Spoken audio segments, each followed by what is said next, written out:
Vége. Felborította a halál, amit Jurek akart. És mindazt, amivé lett volna.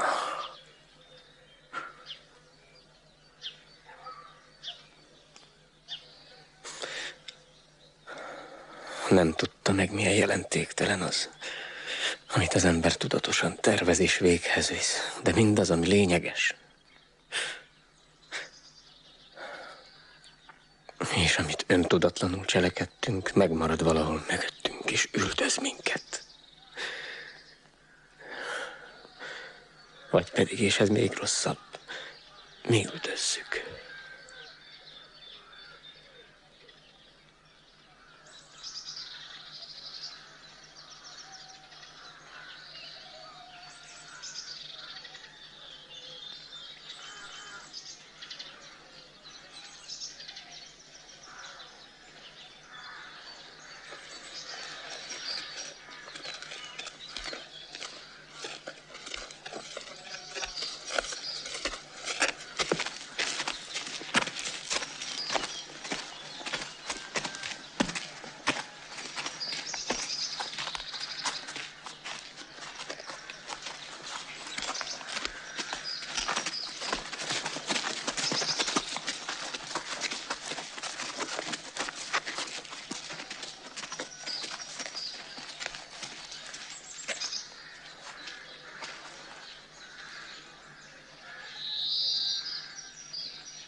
Isten! Viktor! Mi lehet, Viktor? Egy, kettő. Széles terpesz 2. 1, 2. 1, 2. 1 és le.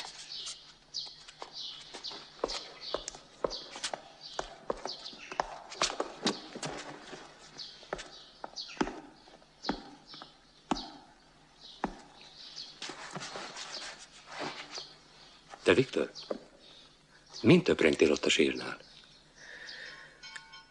Elgondolkoztam azon, hogy a halál pillanatában az ember vajon minek érezheti a testét? Egyetlen nagy fájdalomnak, vagy pedig az öntudat úgy szakad le róla, mint a raktapasz a sebről. És? Azon, vajon találkozik-e a test a saját halálával? Mit fog fel belőle? Találtam valamit Jurek egyik fiókjában. Elhatároztam, hogy odadom neked. Tessék.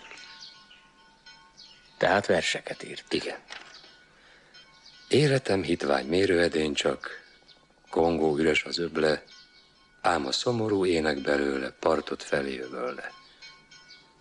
Nem marad itt semmi, amit rád hagynék, csak ez az árva dallam, csak a fehér falon átrebbenő árnyék, egy álom, amely elvillan, és csak az utolsó ágy, amelyben nyugszom, egy fakoporsó. Hát így gondolkodott erről.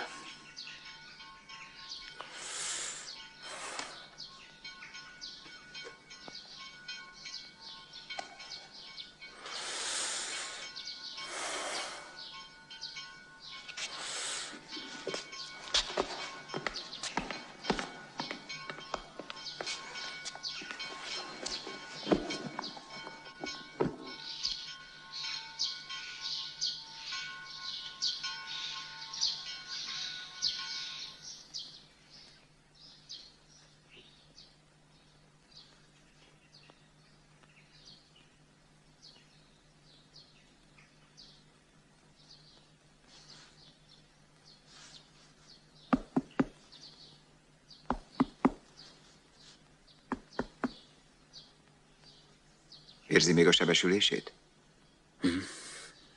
Igen, néha igen. De nem ez a baj.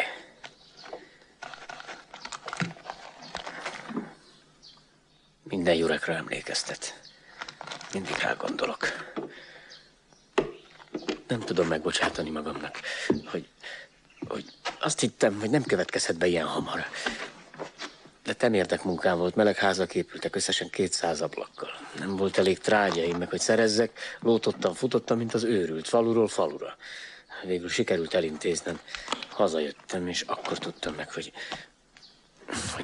mi történt vele. És mindez azért, mert nem bírta a varsói komisz időt. Egész nap csak rohangált. Biztosan valami hitvány kis köpenyben. És megfázott. Hát igen. Tüdőgyulladást kapott. Igen. Hétköznapi ember volt, csöndes, becsületes, egyszerű, hívő és dolgos ember. Az én egyetlen barátom. Rettenetes ez a világ. És mindenek előtt azért, mert van halál. A halállal nem lehet szembeszállni. Az egyetlen valóságos dolog, ami a miénk. Az egyetlen vagyonunk.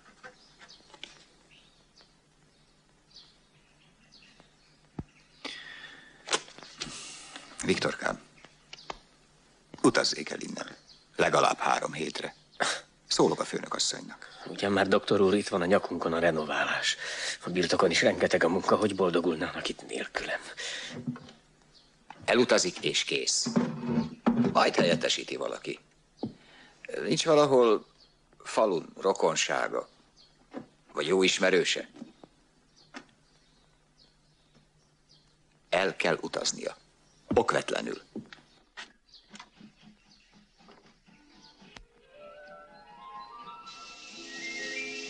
A vilkói kisasszonyok.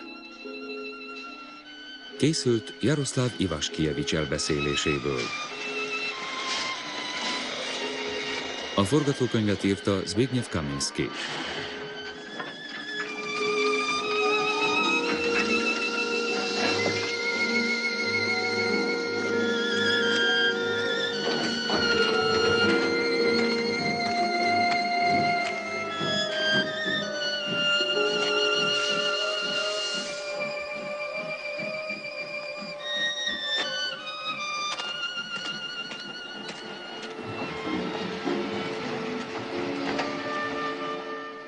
Magyar hangok.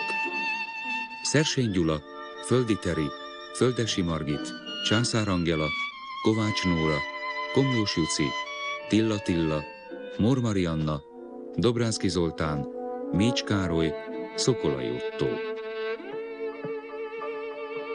Magyar szöveg Asztalos József, hangmérnök Bélai István, rendezőasszisztens Szőnyi István, vágó Katona Edit, gyártásvezető Nagy Mária, szinkronrendező Hazai György. A szinkron a Pannonia Filmstúdióban készült 1980-ban.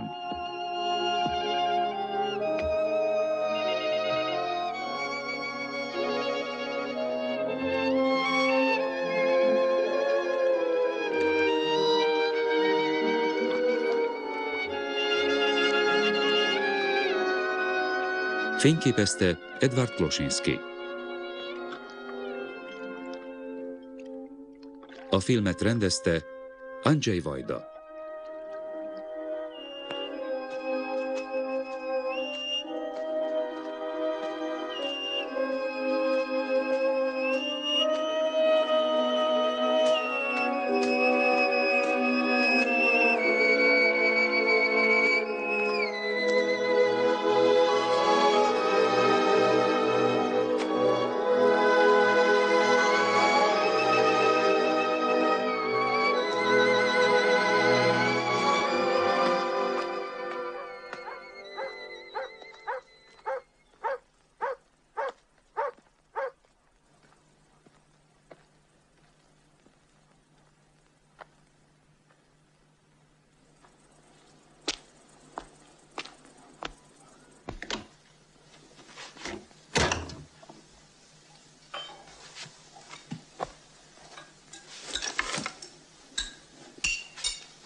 Kavecki urat keresi? Fela.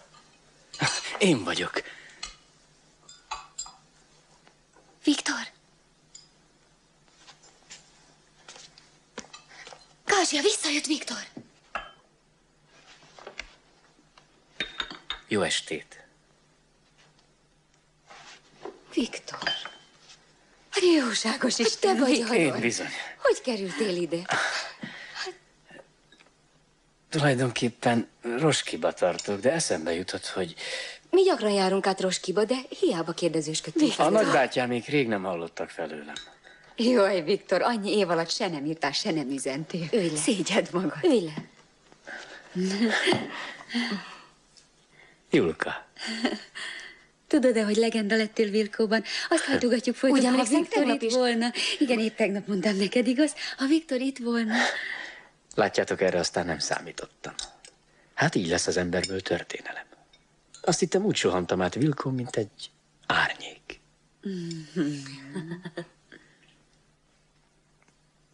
Azért nem adtam hírt magamról, mert azt hittem, már nem emlékeztek rám. Rosszul hitted. Jól. Látod, mi meg ide járunk nyaralni minden évben. Nem ismersz meg, Viktor? Ugyan, Kázsia. Na és... Gyakran elkerüljük egymást, de ma együtt vagyunk mindnyájan. Hogy mindnyájan? Hol van Fela? Fela, gyere szépen. Gyere, Fela, gyere. Látod, ő az én nagylányom, az meg a kisebbik. A fejemre nőnek már. Hát igen, valóban nagyok. Én meg azt sem tudtam, hogy férhez mentél. De én a felnőtt Felát kérdezem.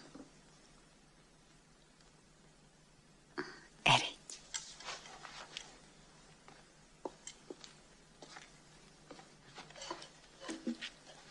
Mama!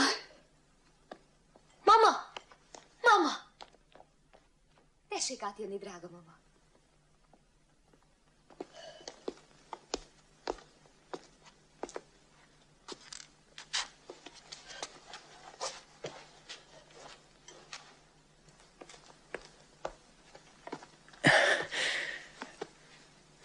De csak ugyan, hol van?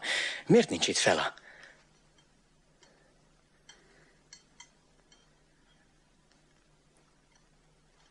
Hát te nem tudod? Fela meghalt.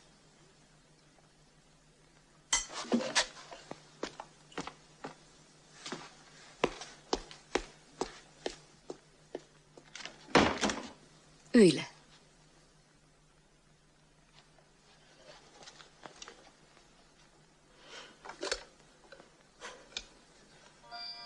Majd elkísérlek a sírjához. Eszel valamit?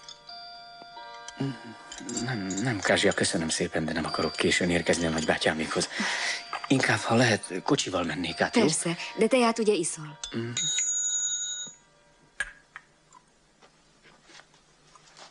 Mit parancsol, asszonyom? Fogass be Viktor úrnak. Igenis, asszonyom. Én semmit sem tudok rólatok közel 15 év. Aj, ne, Viktor, ne számold. Ez alatt az egész idő alatt sejtelmem sem volt arról, hogy vagytok, mit csináltok, ki ment közületek férhez és ki nem. Egyszerűen semmit sem tudok. Franciska kisasszony, fektesse le kérem Nos? a gyerekeket. Igen, már megyünk is. Megy le a szalvétát. Menj.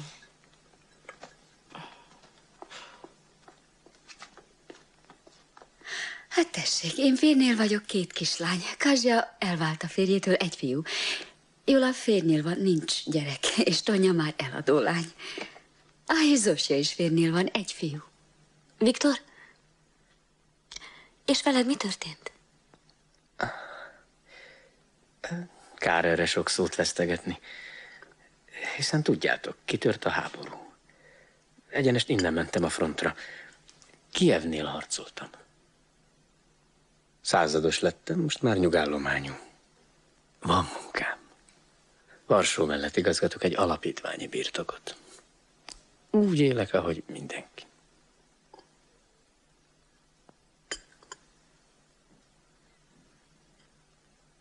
Nem csinálok semmi fontosat.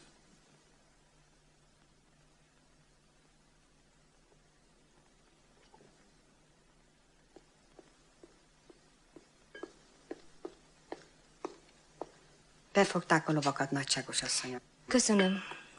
Vár a kocsi.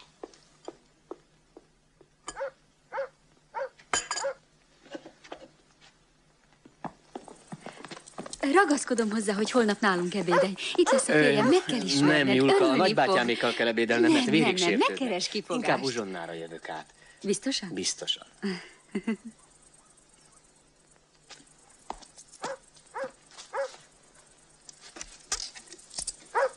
Ja! Gyű!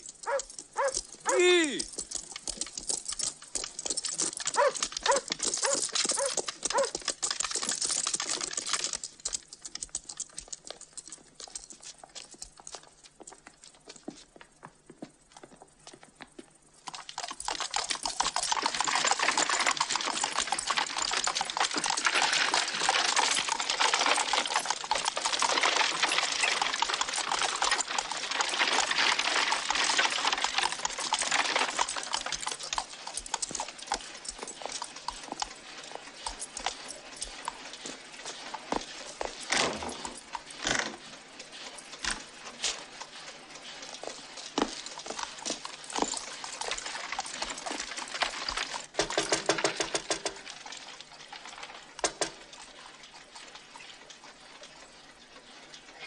Viktor, gyere csak!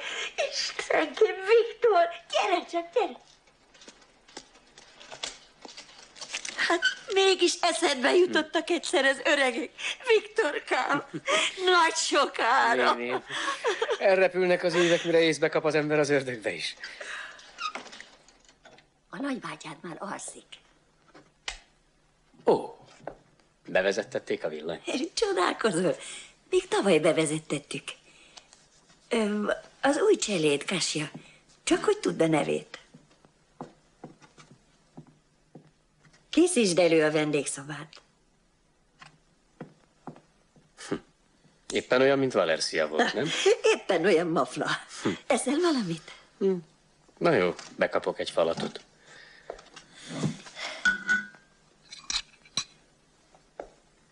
Ide jövet beugrottál Vilkóba is, igaz?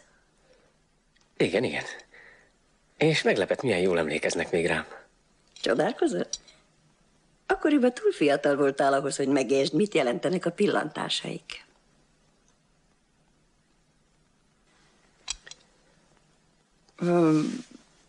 Azóta is egyedül élsz? Igen, néném. És mondd, jó így neked? Meg vagyok, néném.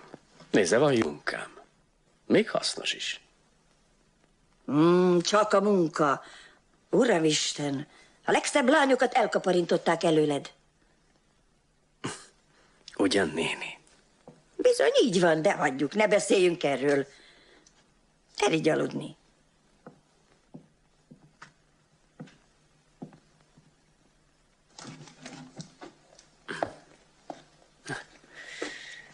Jó éjszakát? Jó éjszakát, fiacskám.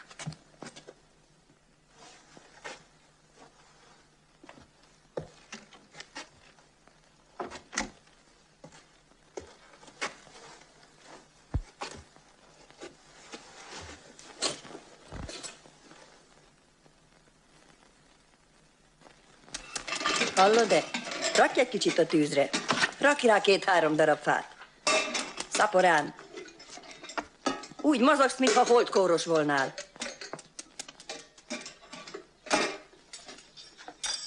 Jó reggelt!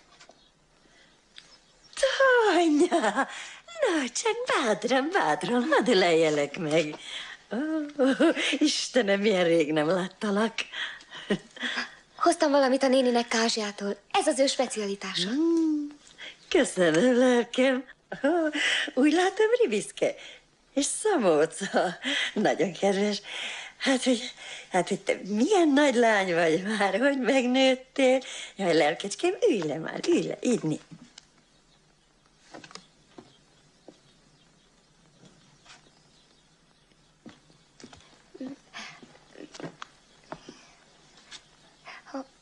Viktor nincs itthon? A Viktor alszik még. De szívesen felköltöm. Nem, ne tessék, köszönöm, de igazán nem fontos. Nem akartam semmi fontosat. Viszontlátásra.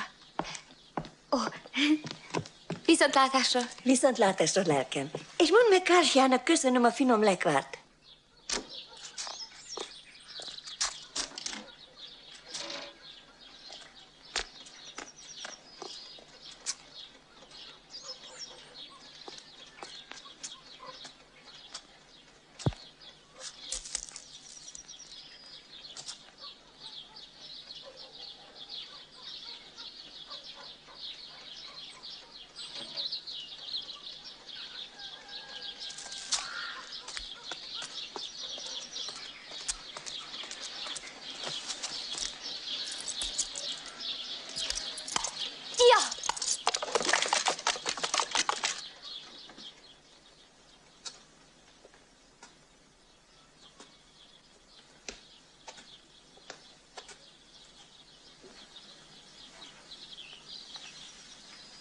Viktorkám. Viktor, fiam.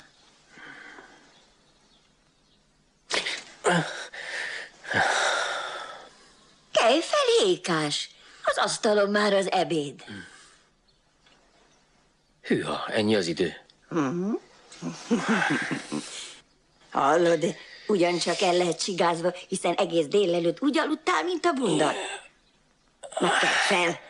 Ki az ágyból, fiam? Várunk.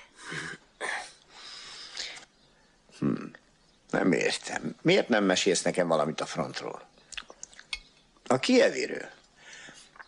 Mondd, ki alatt is szolgáltál ott? Szörnyű volt az egész, nem szívesen emlegetem. Csend!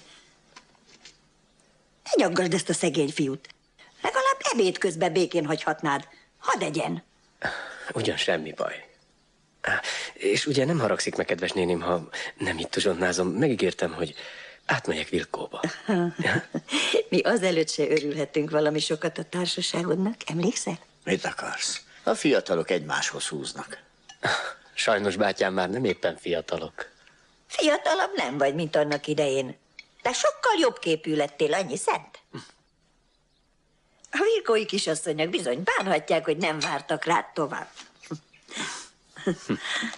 Igaz, manapság a férjhez menetel csak komolyan próbaút. Hát semmi sincs még veszve. Megyek, átöltözöm.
Jó napot!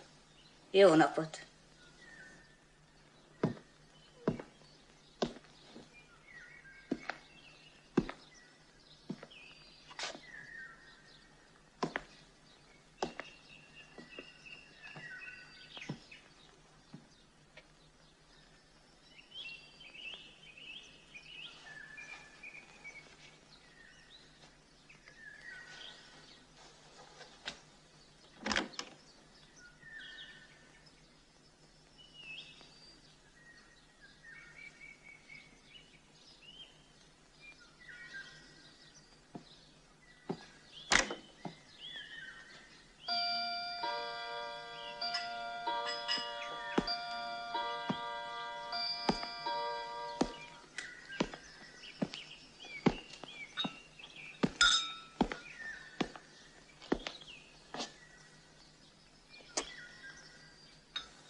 Szervusztok!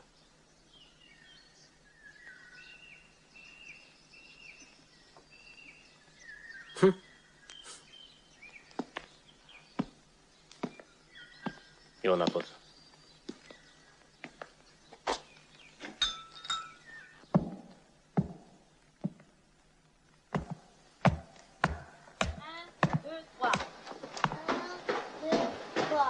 Non. 1, 2, 3, 4. Encore une fois, je t'en prie. 1, 2, 3. Et après? Et après? 4, 5, 6. Oh non, tu n'as rien fait. C'est pas joli.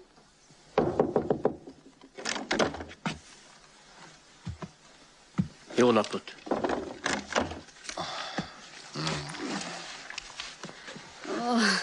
Gyere csak. Elfelejtetted, hogy nálunk később van az ebéd, mint Roskiban. Csak az imént keltünk fel az asztaltól. Bemutatom a férjemet. Ez az úr pedig Viktor Ruben, a szomszédaink unokaöccse. Kavecki, nagyon örvendek. Ruben. Valaha együtt töltöttük a nyarakat. Egyszer még házi tanítója is volt Zosjának. Foglaljon helyet. Nem akarok alkalmatlankodni. Szó sincs róla. Szó sincs róla.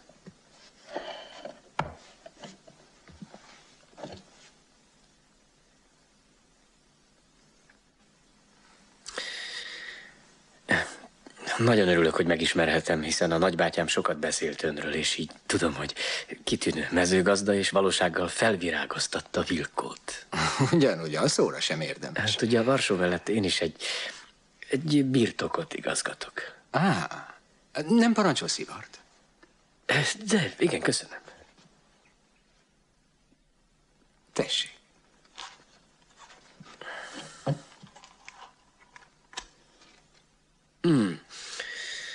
Ön szerint mi hasznosabb, a tej vagy a vajtermelés? Kell mind a kettő. Rettentő kánikula van ma, ugye? Hogy ízlik a szivar? Nagyon finom fajta. Mondd, Julka, hol találom Jolát? Jolának vendégei vannak, Varsóból jöttek le Edvárddal. Azt hiszem, ma nem tud veled foglalkozni. Ha sétálni akarsz uzsonna után, rá ne számíts.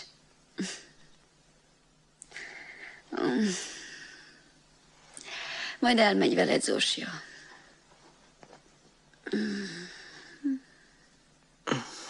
Jó, akkor megkeresem. Bocsánat.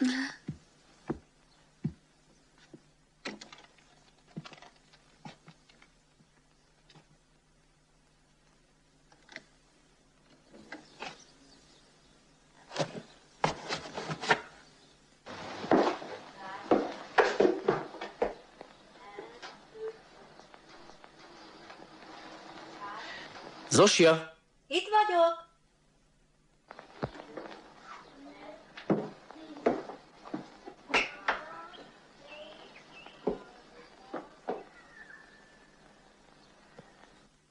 Bejöhetek? Persze. Ne zavartasd magad, hogy itt a gyerek.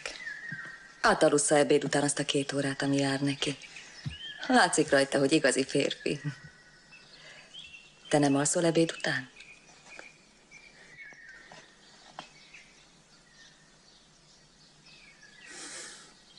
És neked őrizned kell az álmát? Én azért jöttem, hogy sétálni hívjalak. Az udvarba vagy a kertbe. Nem megyek. Lusta vagyok most ahhoz. Talán majd uzsonna után. Tonyát hívjad, ő elmegy. Ő még lelkes és egészséges.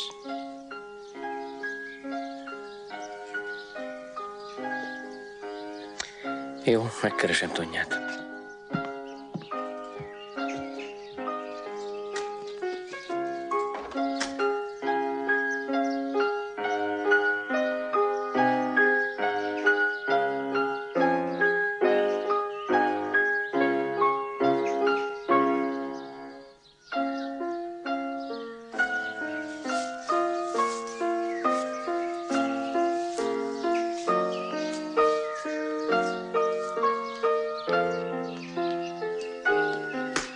Mikor is volt az? 22-ben vagy 23-ban, nem emlékszel? Alig, hanem 23-ban. Ugye szép a kertben? Akkor nevezték ki a Klodzsoni iskola parancsnokává az osztrák hadsereg volt ezredesét, bizonyos Guido Pauker. Viktor! Egyszer, amikor ő is részt vett a lovas kiképzésen, olyan részeg volt, hogy levetette a lova. Képzelhetik, mi volt ott. Engedjék meg, uraim, hogy bemutassam. Ifjúkori barátomat, Viktor Rubent. Dunyin Lovecki. Jó napot, uram.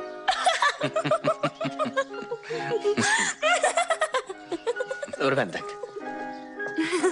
Tessék, üljenek le, uraim. Viktorka, nem telepedsz mellénk? Tonya! Ugye eljössz velem sétálni, Tonya? Bocsássanak meg. Mi ez, megnézhetem? Persze. Ó, filozófusokat olvasol. De sétálni is szeretsz, ugye? És maga? Nyugodtan tegezz. Nem jön a számra, maga sokkal idősebb. Most biztos nagy butaságot mondtam. Hát bizony, egyáltalán nem butaság. Igazad van. Emlékszem, amikor kicsi voltál, hányszor nyílt ágra a szemed az ijegységtől. Egyszer beruhantál a szalomba ezt sikítozva. Jaj, megcsíp a gúnár! Tudod, akkoriban Felával mindig erre jártunk a malomhoz. Emlékszel még Felára? Nagyon hasonlítasz rá. Emlékszem egy kicsit. 15 éve már, hogy meghalt.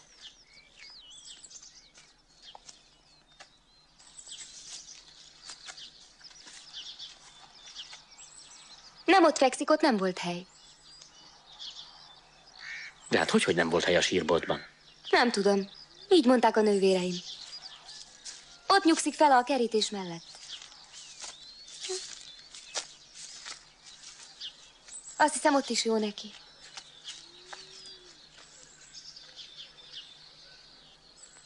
Hát ide temették fel át. A mama nem járhat ki hozzá túl gyakran. Nem. A házból is ritkán mozdul ki. Sokat gyöngélkedik.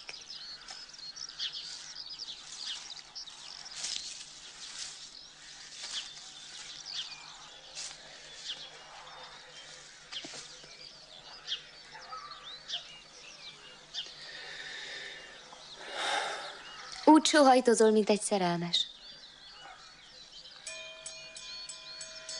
Itt az uzsonna idő. Menj csak vissza egyedül, Tonya, én már nem kérek uzsonnát.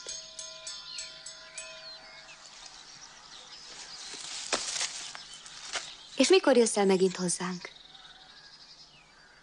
Ha majd azok az urak, jól a vendégei, elmennek. Akkor soká nem látunk. Mert ha ezek elmennek, jönnek mások. Egyedül szeretnék maradni, menj el. Légy szíves.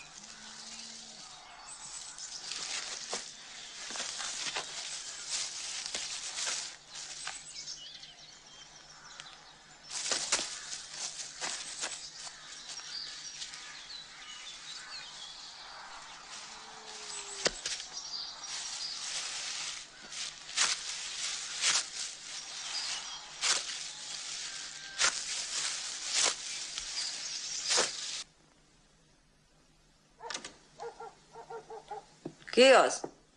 Tonya. Tonya?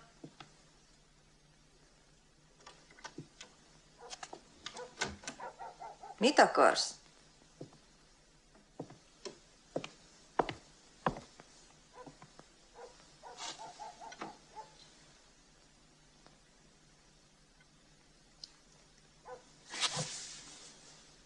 Zsuzsia.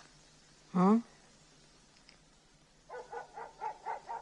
Szeretnék kérdezni valamit.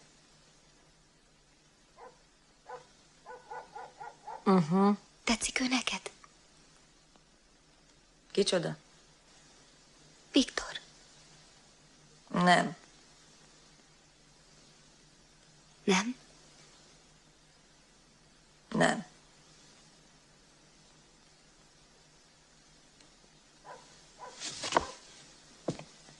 És neked?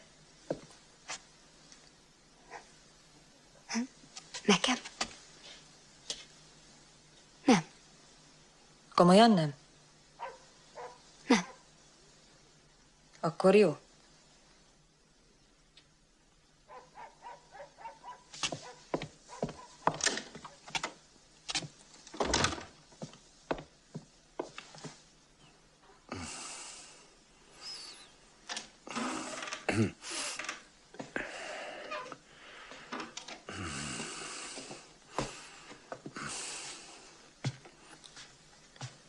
Hát te...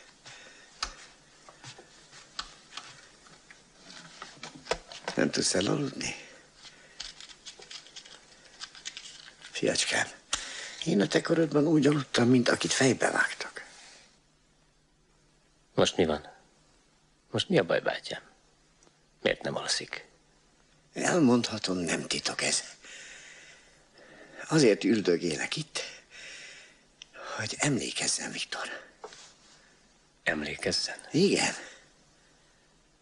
És? Csak arra emlékszik, ami tiszta, derűs, szép volt? Igen, arra. Tudod, fölidézem az embereket. Úgy látom ma is őket, ahogy akkor láttam, amikor megajándékoztak a barátságukkal, szerelmükkel. És amikor én is velük együtt boldog voltam. Sok volt az olyan pillanata, bátyám, amelyet boldognak nevezhet. Igen, fiam. Igen, most már tudom, hogy sok volt. Csak hát ifjúkoromban valahogy észre se vettem. Akkor csak éltem. Igen. Talán csak az én életem ilyen ostoba, és ilyen értelmetlen. Igen, ez csak bolyongás, céltalanul. Bocsásson meg, bátyám, de én úgy vélem, hogy a boldogságról még beszélni is naivitás. Én sokat gondolkoztam ezen a dolgon, és csak vágyálom az egész.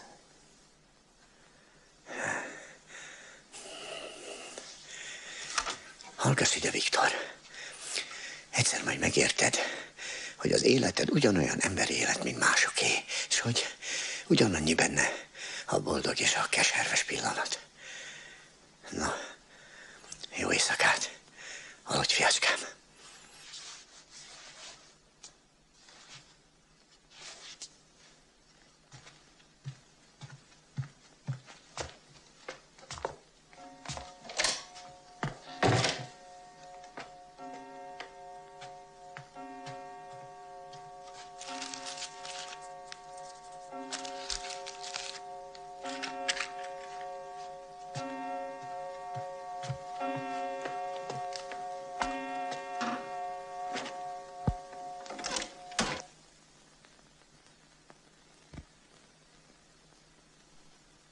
Igazat megvalva, Vilkóban most az élet nem fenékig tejfel. Kavecki jó gazda, azt meg kell hagyni, és Vilkó sokat köszönhet neki. De a sógornőivel nem fér össze. Persze mind vesznek össze mindig? Az anyagiakon. Vilkó ugyanis az övé már, na meg Rudnyickié. A többi nővért ki kéne fizetnie. Te nem kaptad még egy garast se tőle. Kázsia pedig jelzálog kölcsönt vett fel a neki jutó részre, az anyai jussára. Kázsiának a legrosszabb. Kavecki vele bánik a legcsúnyábban. Mert hogy elvált, és kénytelen az anyjánál lakni, gyerekestül. Néném, nem érdekelnek engem ezek a dolgok. Jó napot! Jó napot!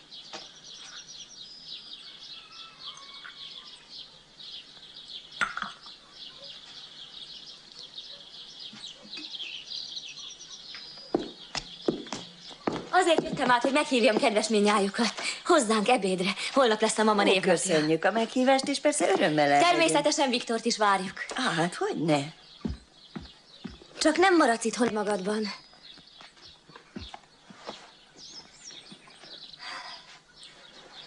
Jaj, de régen jártam itt.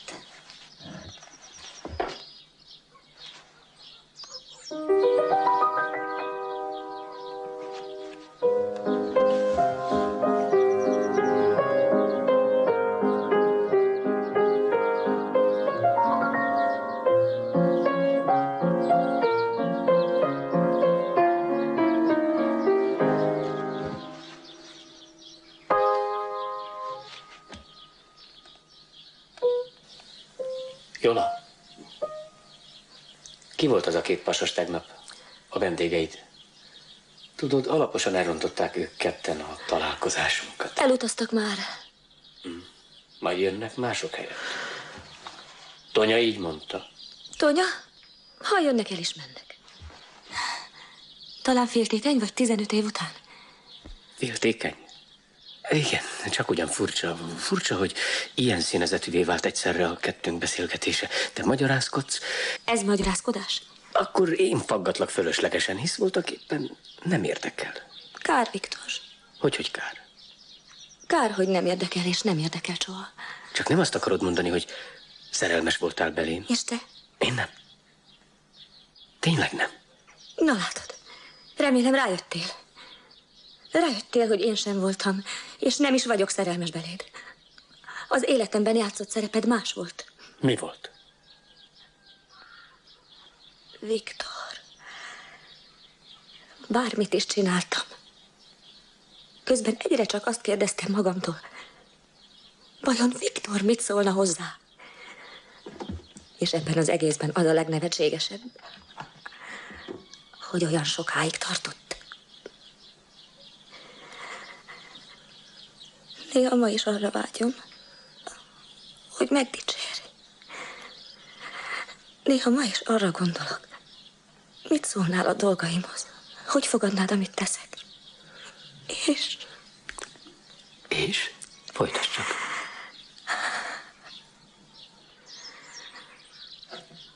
Azt hiszem, Viktor, nem mindig lennél elégedett velem.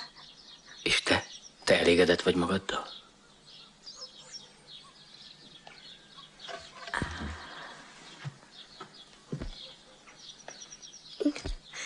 Éppen azért jöttem el, hogy megtudd, hogy tudom, hogy ez így nincs jól.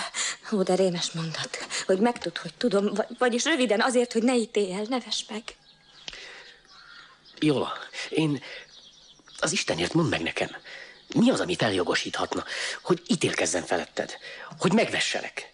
Vagy bárki mást a világon elítéljek és megvessek, hm? Egyáltalán. Tudod-e, milyen vagyok? Te nemes lelkű ember vagy. Köszönöm szépen. Ez nagyon sok nekem. De nagyon kevés is. Úgy gondolod, ismersz engem, igaz? Akkor mutass az életemben egyetlen pontot. Egyetlen egyet, amelyik feljogosít, hogy bárkit kárhoztassak. Nincs olyan. Nincs benne, csak kongó üresség. De hát te emberbaráti munkát végzel. Mert nem találok mást. A vak gyerekekért dolgozol, feláldozod magad.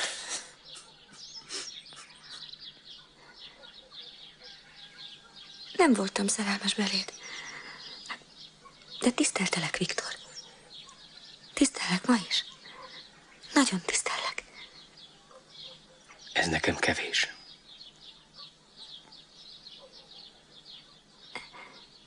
Nem sokára eljönnek, értem.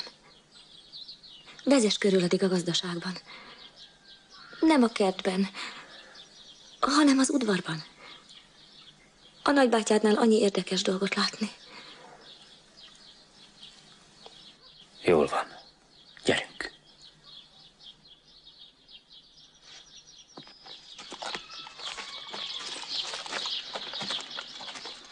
Az életben kell lenni valamilyen erkölcsi tekintélynek. És minél amorálisabb életet él az ember, annál nagyobb szüksége van ilyen tekintélyre. Egyáltalán mi az, hogy amorális?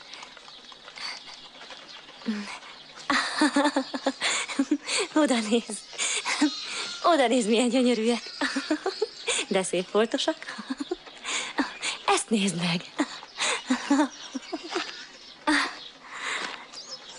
Az amorális, az én felfogásom szerint azzal a szóval egyértelmű, hogy céltalan. Annyi, mint az ember ide-oda sodródna céltalanul. És értelmetlenül. Ezt nevezem én a morál hiányának. Figyeled? Olyanok, mint az özönvíz előtti állatok.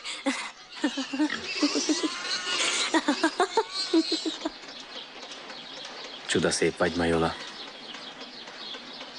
Tessék, mit mondtál? Épp arra gondoltam, hogy ilyen disznólakat kellene építetnem.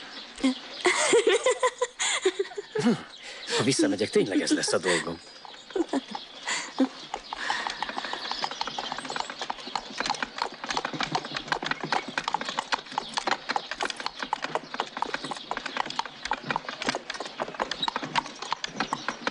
estét!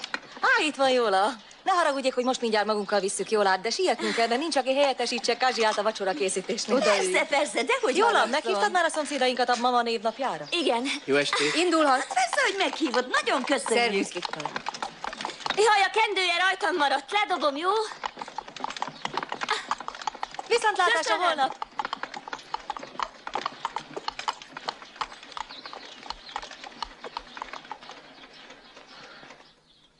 Hát tudod, furcsa teremtés ez a Jola. A férje ura szinte egyáltalán nem jár le Vilkóba. De őt, ha len van, folyvást látogatják mindenféle urak. Azt mondják, nagyon jóba van velük. Túlságosan jóba. Néni, ne tessék elfelejteni, hogy már nem vagyok 20 éves. Talán nem láttam még nőt az életemben. Ugyan mit árthat ő nekem? Azért óvlak tőle, mert azt szeretném, ha elvennéd Tonyát. Jola meg elrontja az egészet.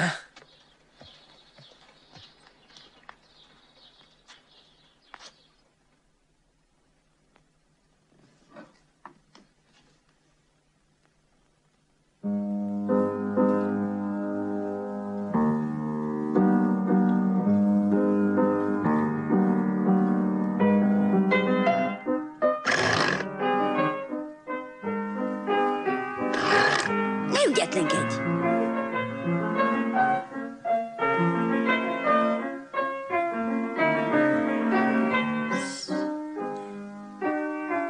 Mi az? Mit ácsorogsz? Tekerd tovább.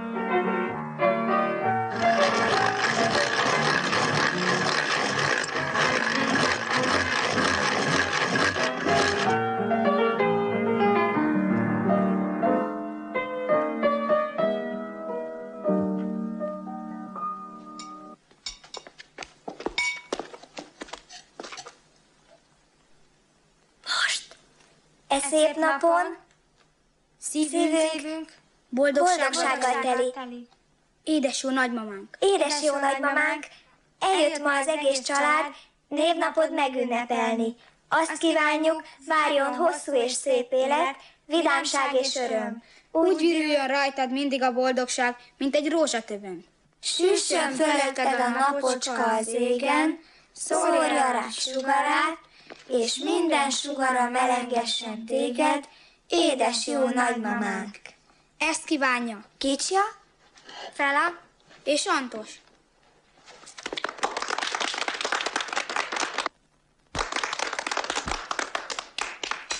Hozassam vissza a Köszönöm, de levest? nem kérek. Igen, persze, Köszönöm, jól utaztam, minden baj nélkül. Nem, köszönöm, nem kérek. És ön hogy érzi itt magát? Rendben. Köszönöm, kellemesen. Nagyokat járok, olvasgatok. Ebéd után alszom Nagyon egyet. köszönöm. Nem vette észre, hogy Vilkó minden más helynél jobban serkent arra, hogy önvizsgálatot tartsunk? Van benne valami. Ráadásul én 15 éve nem jártam itt. A háború előtt voltam utoljára. Akkor lehet, hogy maga az a fiatalember, akiben Fela olyan rettentően beleszeretett? Egészségére. Köszönöm, de nem iszom. Meg kell vallanom, egészen másnak képzeltem el, ügyvéd úr. Csak ugyan. Gondolom annak alapján, amit jól mesélt. De az Istenért kérem, ne higgyen neki. És maga se, uram?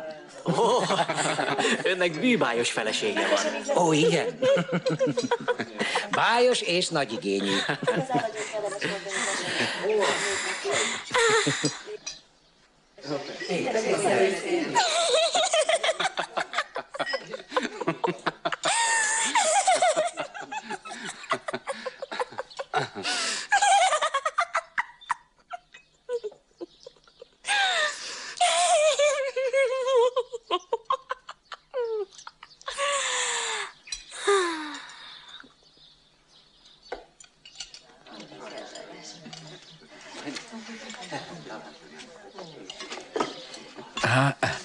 Igen. Van veled, Viktor, mi bajod? Nincs semmi, néném, csak unatkozom. Hogy mondhatsz ilyet, Viktorka? Még meghallja valaki. Hé,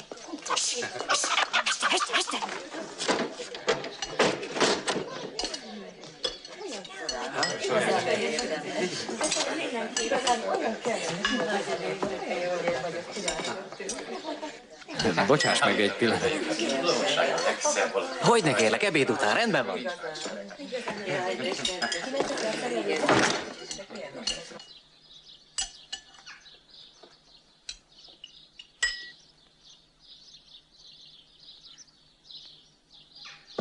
Mondd csak, mit képzeltek ti rólam? Azt hiszitek, én vagyok a lengyel Rothschild? Hát nem elég, hogy nyaranta mindegyik ítél a nyakamon gyerekestül, cselédestül, most még egy hadsereget is csődítetek ide ebédre. Kicsodák ezek az emberek egyáltalán? Nem én hívtam Nem, őket te, ide, persze, nem hogy is. nem te.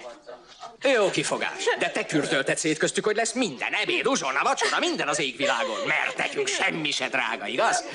Nos, figyelmeztetlek, hogy utoljára döntöttetek önhatalmulag, és a jövőben tessék velem pontosan megbeszélni mindent. Jegyezd meg egyszer és mindenkor, Kasia!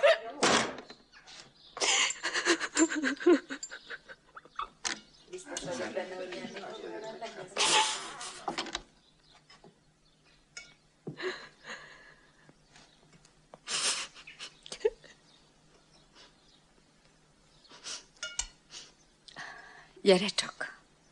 Segíthetsz egy kicsit. Már azt hittem, hogy velem szóba se állsz egész itt léted alatt. Mit segítsek? Nem fontos, inkább egyél befőttet. És közben szórakoztass egy kicsit. Olyan unalmas ez a munka. Esküszöm, nem is javasolhattál volna jobbat. Tudod, ezt az egész társaságot sehogy se szívelhetem. Magam sem tudom miért. Azért, mert ostobák. Túlságosan szigorú vagy. Hamar ítélsz másokról. Alig ha várhatod el, hogy mindegyik filozófus legyen. Ezek itt becsületes, dolgos emberek. Különösen a testvéreim. Nem ők, hanem a többiek. Csak én valahogy másképp látom a dolgokat. Pedig egyáltalában nem vagyok rendkívüli ember, inkább azt hiszem, hogy mindaz, amin keresztül mentem, az választ el tőlük és az egész világtól. Mire vonatkozik ez a keresztül mentem? Vonatkozik a sivári ifjúságomra. Aztán az egyetemre, ahol annyi időt elfecséreltem. A háborúra, ami miatt ma sincsen diplomám. Bizony a háború, ami teljesen kibillentett a lelki egyensúlyomból. Nem, te mindig más voltál. Kezdettől fogva más. Nem később váltál te külön a többi embertől. Valami mindig elválasztott tőlük. Ugyan hízeleksz, Kásia. Dehogy. Szó sincs hízelgésről. Ez a tulajdonság se nem erény, se nem érdem. Nekem nincs semmiféle erényem, semmiféle érdemem. De más és magányos vagyok, és ez a legfontosabb az életemben. Ezekben a dolgokban a hátunk mögött dönt valaki. Felállítja a saktáblára a magányos farkasokat és a bárányok nyáját. Vissza, drágáim, gyertek szépen. Gyerekek, menjetek ki. Menjetek ki, mindjárt viszem a komportot. Bocsánat.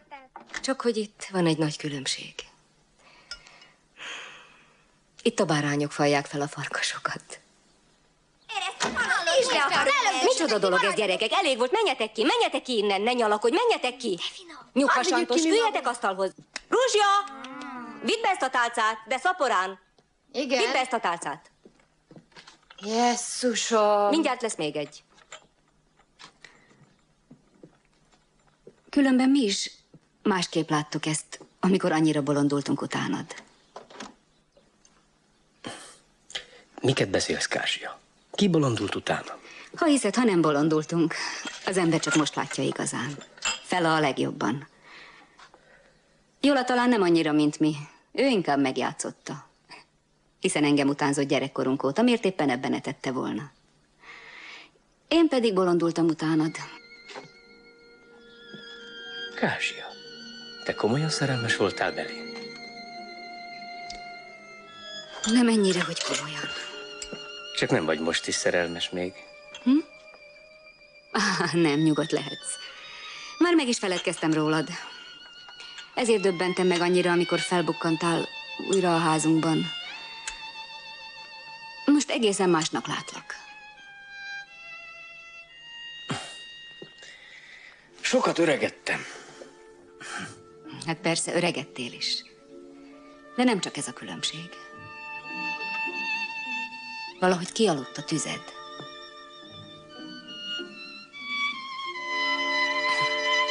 De én egyáltalán nem szeretnélek olyannak látni, amilyen voltál. Mert tudod, az újra fenekestől felforgatná az én egész kínlódva rendbehozott életemet. Csak arról akartalak biztosítani, hogy nem fenyeget már semmilyen veszély.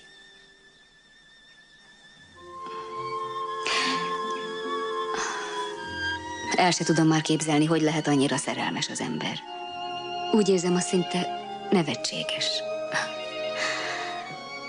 Mert lásd be, hogy minden nagy szerelemben van valami megalázó és nevetséges. Megalázó talán van benne. De nevetséges? Soha nem érezted, hogy mennyire esetlen és képtelen, hogy mennyire nevetséges az ilyen nagy szenvedély? Nem. Soha. Akkor sose voltál szerelmes. Készen van, viheti.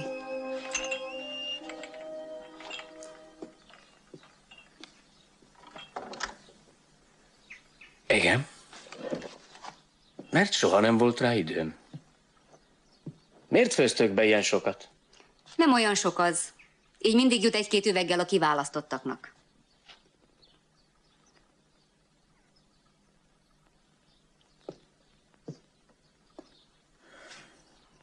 Őszinte leszek, Kázsia, nem igaz az, hogy nem volt időm. Egyszerűen gyáva voltam. Jó, hogy most már tudod. Igen, tudom.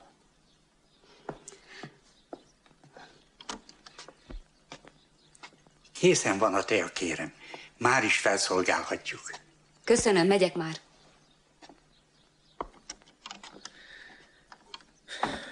Elhagytunk egy újabb mérföldkövet.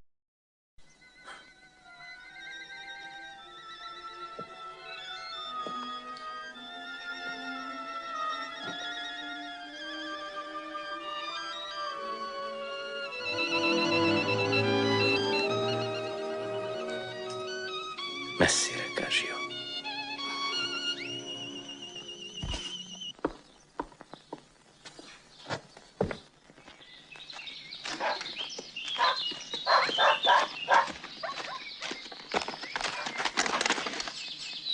Na mi ez? Mi a csodát akarsz? Júlek, én hívtalak le ide. Azért, hogy lássalak. A mama névnapjára jöttem Vilkóba, nem pedig hozzád. És még ma vissza is akarok menni. Menj csak.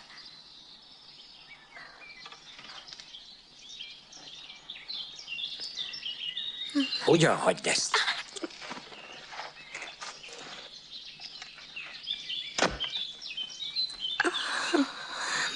Segíts rajtam. Segítség.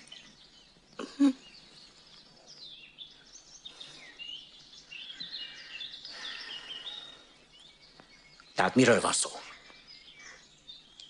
Csinálj valamit, hogy... Miért éppen én? Amit magad csinálsz, nem elég? Nem.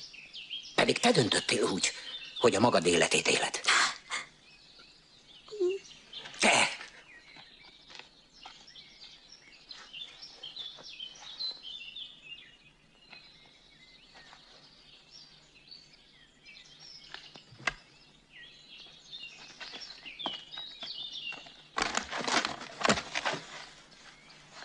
Én akartam. Féltem, hogy megöregít melletted a boldogság.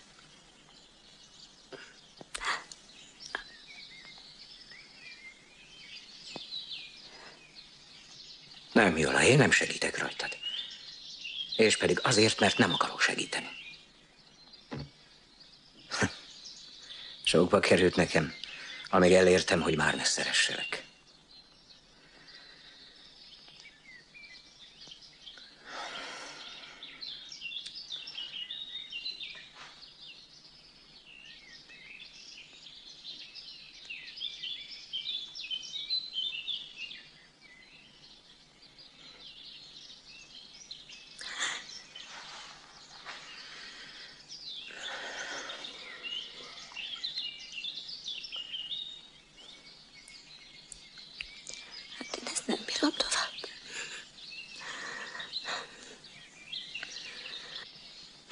Kázsia!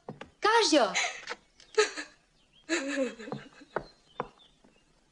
Mi van veled, Kázsia? Miért sírsz? Kázsia, ne vedd úgy a szívedre. Tudod, milyen az uram? Na, ne vedd úgy a szívedre, te buta. Na, jól van, na.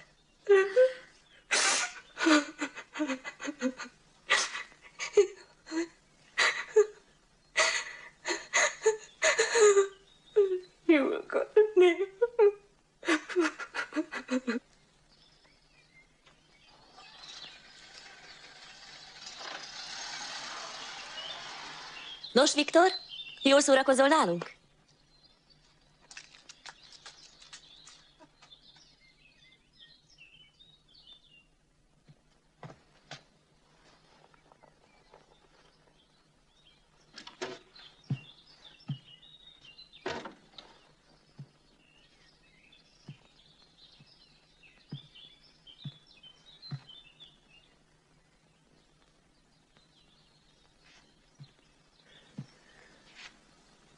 Mondd csak, Tonya, voltál már valaha vadkacsavadászaton? Nem. Mit szólnál, ha együtt mennénk ki a tavakhoz? Eljönnél?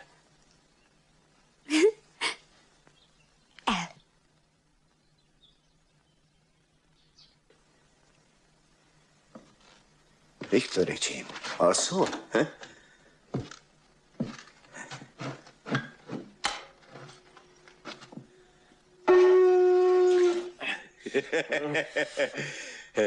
Talpra, fiú, a nénéd mondta, hogy költselek fel. Mert hogy vadászni még Tonyával. Nem megyek én most sehová, se nincs kellene fölkelni.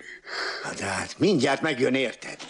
Majd hazamegy szépen, mondja azt neki bátyám, hogy ez most nem jó kacsázó idő. Én ugyan el nem mozdulok innét, amíg föl nem kelsz. Na bújj ki az ágyban egy-kettőt. Talpra, fiú! Fene enné meg. De szörnyen álmos vagyok.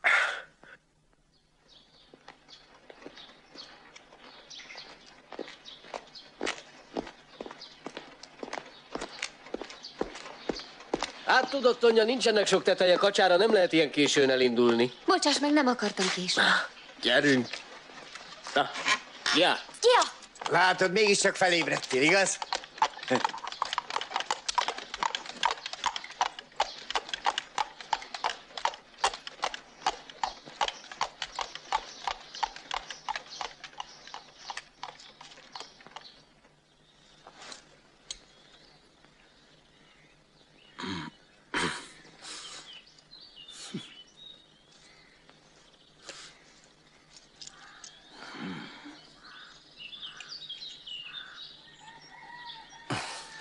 Milyen könyveket olvasol? Hol ilyet, hol olyat. Most éppen Descartes Értekezés a módszerről című könyvét. Miért nevetsz? Ez nem nevetséges. Nem, hát csak eszembe jutott, hogy a te korodban mennyit heveréztem kint a fűben, és én is faltam az olyan könyveket, amelyekből nem értettem egy kukkot sem. Például egyetlen gondolatot sem értettem Hegelből. Viszont hosszan tanulmányoztam Kantot. Még magyarázhatatlan választások ezek, és rengeteg időt fecsére rájuk az ember. Rengeteg időt. Azóta sem nyúltam azokhoz a könyvekhez, nem volt se időm, se kedvem. Mire jó ez a sok emlékezés? Tudod, úgy van ez. Igen, úgy van. Pontosan úgy, mint ezzel a késői szamócával. Számhoz emelem, megszagolom, és a júniust juttatja eszembe. Akkor érik a legtöbb szamóca, de aztán látom, hogy ez nem júniusi. És hogy tévedek, ha azt hiszem, hogy azóta semmi sem változott. Végtére is minden hónap, minden hét, minden nap más arculatú. És ahogy múlik, átformálja az ember érzelmeit és gondolatait. Ennek a szamócának az illata arra emlékeztet, hogy minden, de minden más volt valaha. Mások voltak a fák, és más az én nevetésem is. Lehet. De egyelőre nyár van. És messze még az ősz. Komolyan beszélsz? Így is gondolod?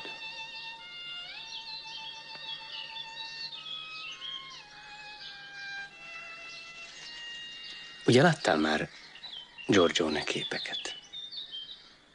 Giorgionét? Igen, miért kérted? Mert nagyon hasonlítasz az egyik képen lévő angyalra. Éppen úgy, mint Fela. Csak hogy engem Tonyának hívnak. Igen, Tonyának.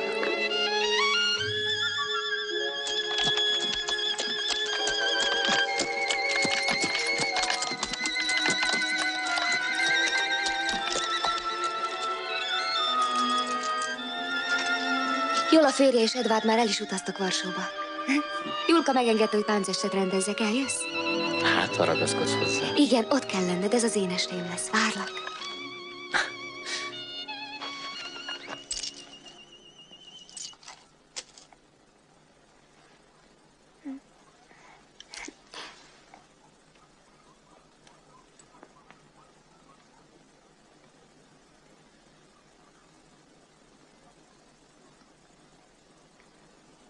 Többet ne.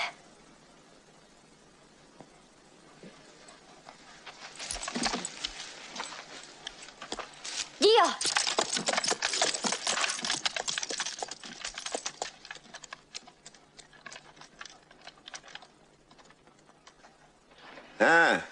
Hazaért Viktor.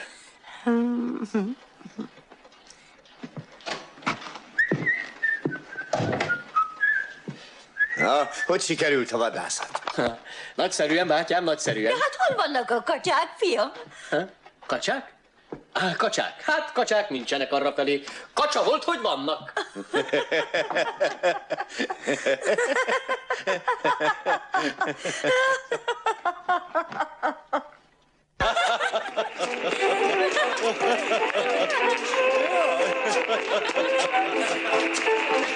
És most keresem ki hát magához.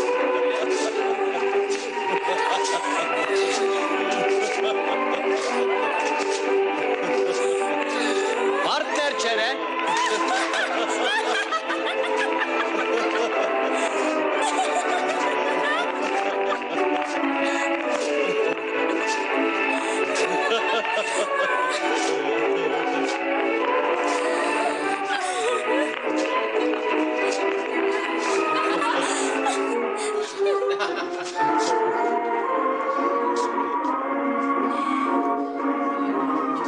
Viktor.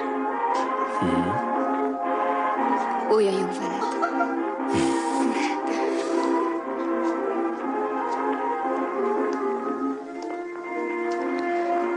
Szeretnék a feleséged lenni.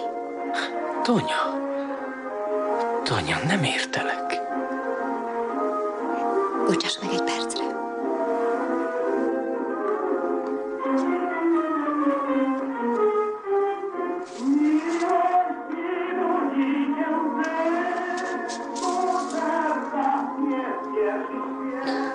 Gyerünk a többiekhez.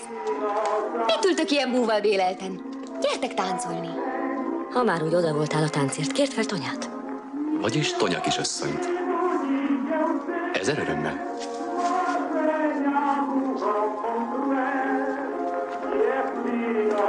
Vajon ez az ablakon is kiugrana, ha azt parancsolnám neki?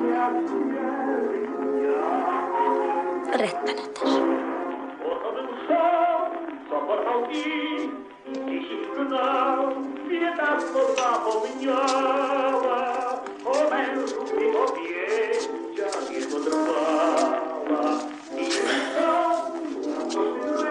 Tudod, Zosia, vannak olyan perceim néha napján, amikor semmitől sem félek.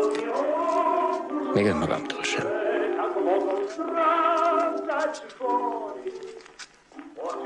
Nézd csak, a kis Tonya felnőtt már. Táncolunk egyet? Nem. Akkor Zosiádál, Zosi asszonynál próbálkozom.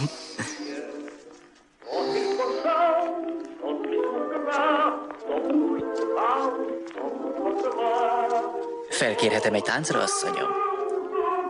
Nem. Bocsánatot kérek.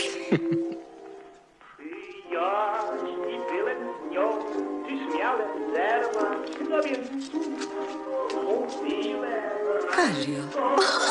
Kázsia. Kázsia. Bocsánat, asszonyom, hova tegyem ezt a tálcát? Arra az asztalra.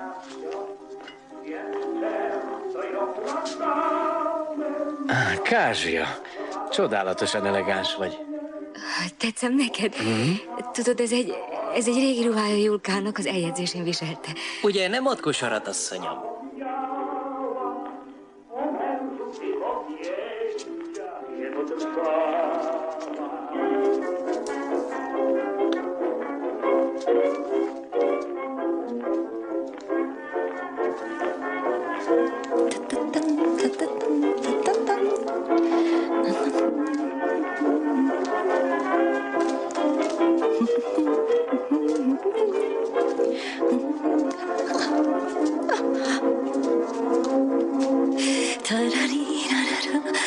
Valaki hiányzik. Hol van Julka? Ezek nem neki való táncok.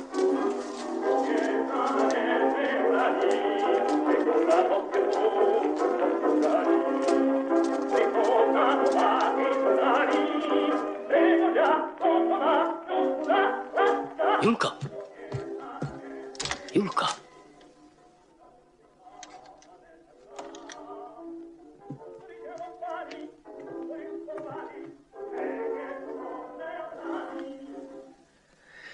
Miért nem jössz le közénk?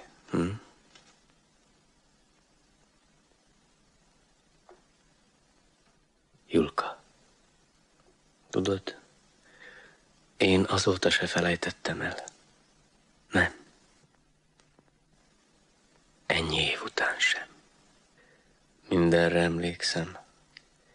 És elmondhatom neked, hogy még az életem legkeservesebb napjaiban is, a lövészárokban, ha elnyomott az álom, arról álmodtam, hogy megint eltéveztem a szobát.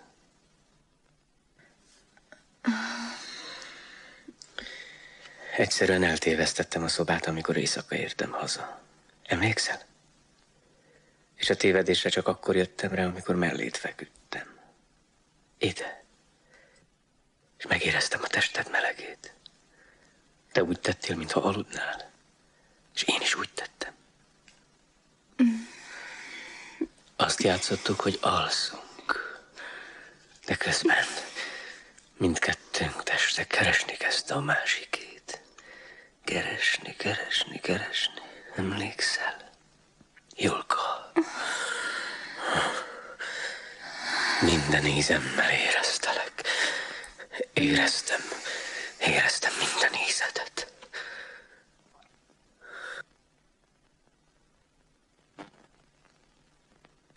Többé soha egész életemben egyszer sem éreztem olyat, mint akkor. Soha többé. Magam sem tudom, miért mondtam el neked mindezt, Julka. De egyáltalán nem szégyellem. Hát tudd meg, hogy egész este arra vártam, hogy feljössz és elmondod nekem. Pontosan ezt. Gyere, táncoljunk. Julka. Gyere, menjünk le.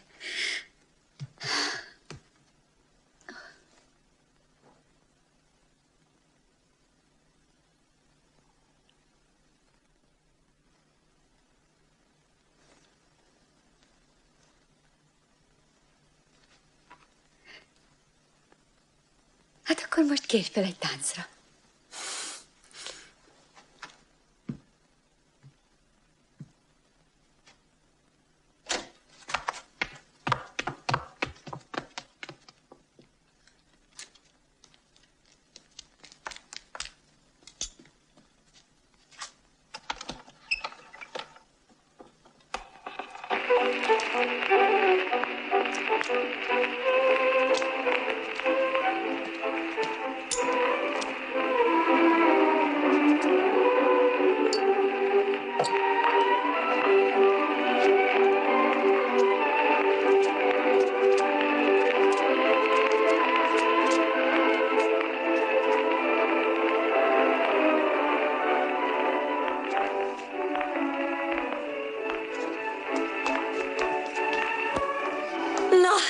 részemről vége a mulatságnak.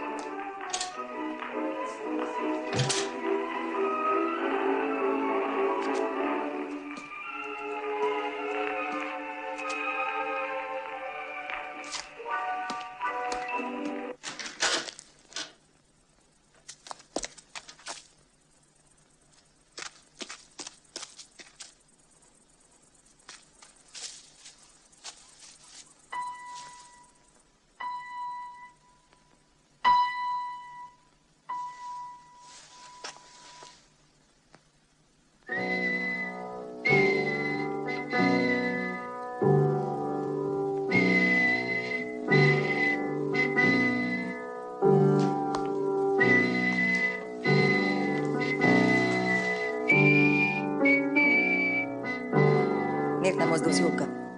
Vigyél Tonyának kendőt, hogy meg ne fázzon.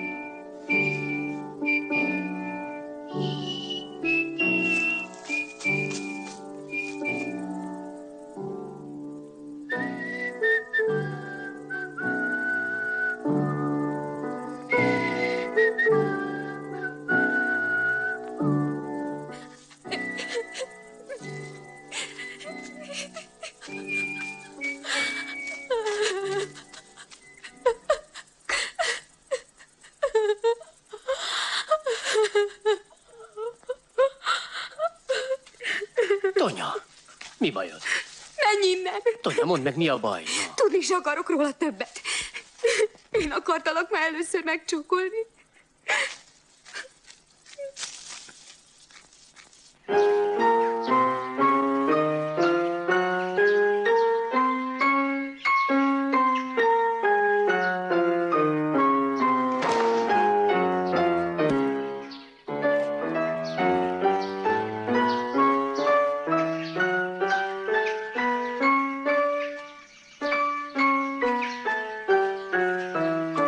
Valamelyikünkhöz jöttél, vagy mindannyiunkhoz?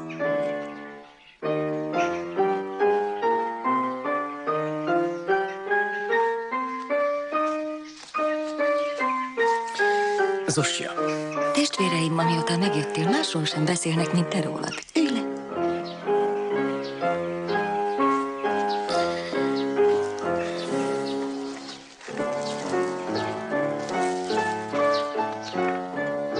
Eljöttem megengesztelni Tonyát. Bocsánatot kérni tőle? Igen. Megbántottam akkor este. Annak idején Felát is megbántottad? Nem értem. Szokás szerint. Félek, hogy ismét a házunk hőse lesz belőled. Mit akarsz ezzel mondani, Zosia? És egyáltalán ti mind mit akartok Folytolesszel? Semmit.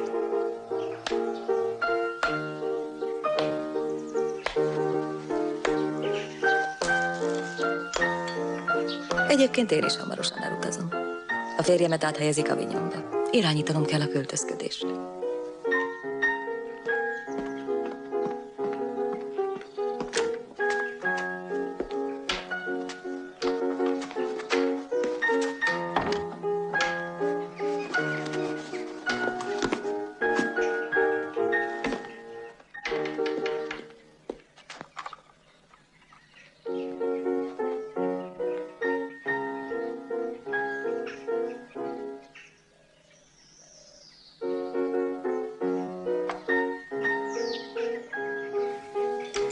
Mondd, te jól meg vagy így nők nélkül? Meg.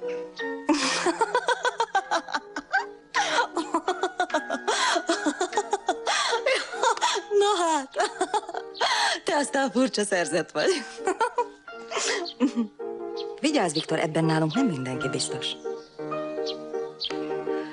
Azt hiszem, célpont lettél, ha nem is reményeké, de vágyaké bizonyosan.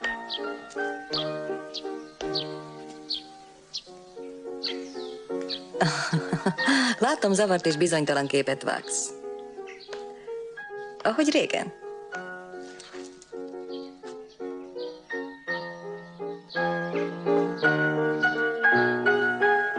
Mára befejeztük, gyerekek, lemehettek játszani.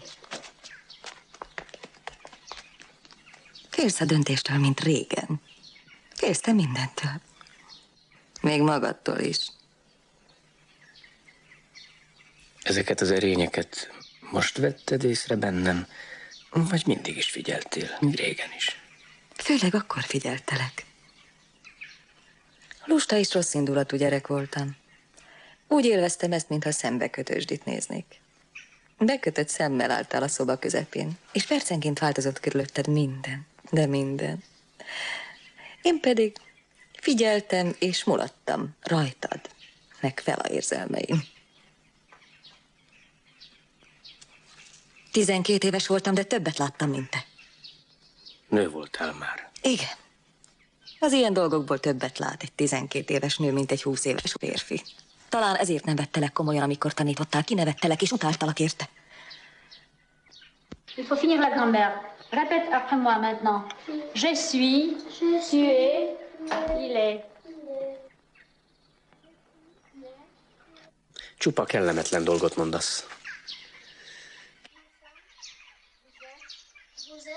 Ils sont, elles sont, je suis, tu es, il est, nous sommes.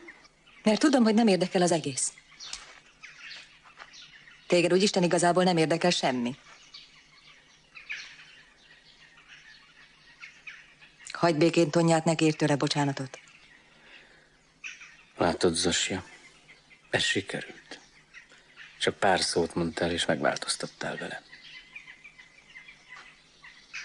Talán felébresztettem benned azt, ami szunnyad mostanáig. Nem, ellenkezőleg. Megtörted bennem a nyarat.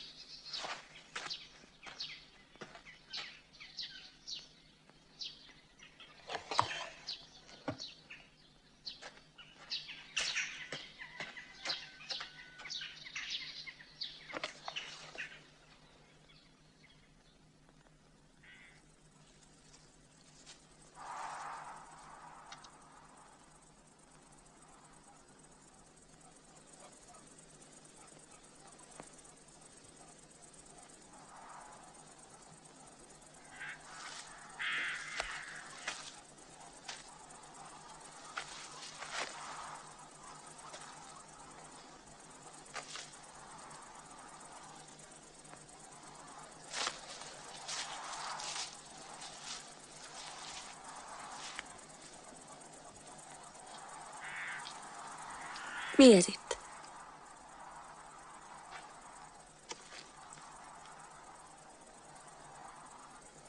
Semmi. Mondd meg. Tudod, az életvonalamat próbáltam megrajzolni. Figyeled, milyen szépen alakulgat egészen 1914-ig. Csak azt tudnám, mihez kezdjek a elkövetkezendő 15 évvel.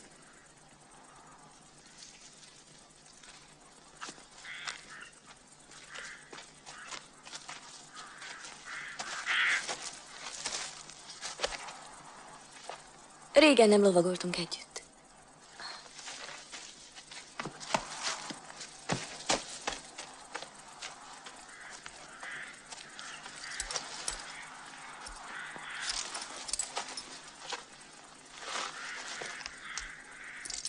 Gyere, mire vársz?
Ide hallgass, szeretnék valamit elmondani neked. Pár héttel a háború előtt itt mentem hazafelé, talán vadászatról, már nem tudom. És ahogy kiléptem a tisztásra, akkor valami gyönyörűt láttam meg. Te középen ültél, és Fella nekem háttal állt, teljesen meztelen. Fésülködött éppen, megvillant egy sárga fésű. Te vettél előbb észre.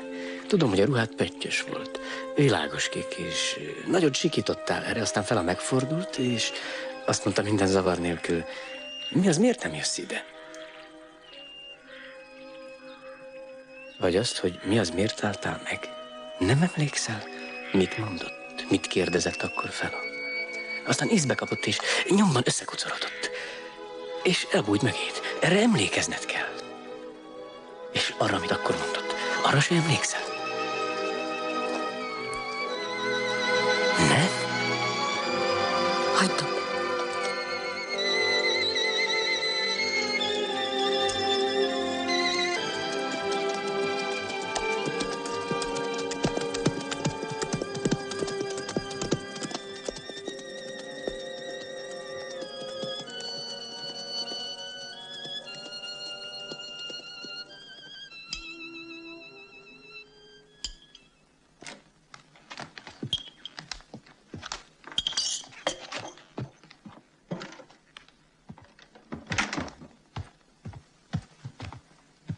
Gyere be!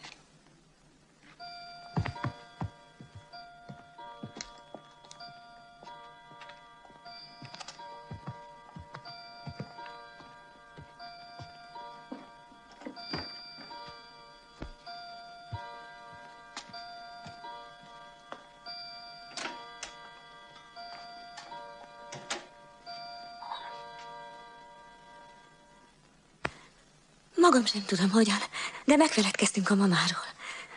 Pedig a mama nagyon szeret enni. Megjött Zosi a férje. Eléggé szürke ember.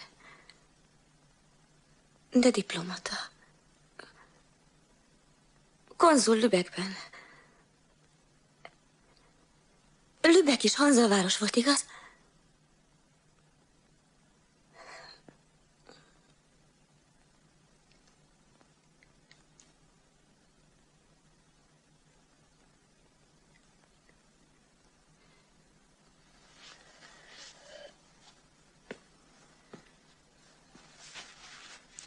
Persze, a Hanzához tartozott a középkorban. Ugye, Viktor?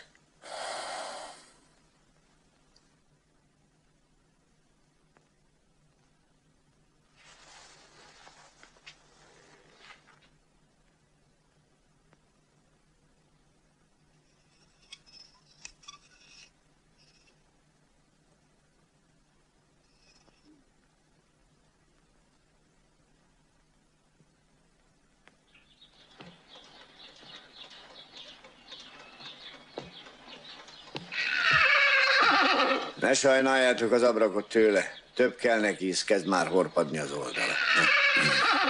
Szép állatok. Ők a kedvenceim. Nem is tudom, hogy lennék meg nélkülök. Azért jöttem, bátyám, hogy elköszönjek. Ilyen hamar itt hagysz minket, fiam.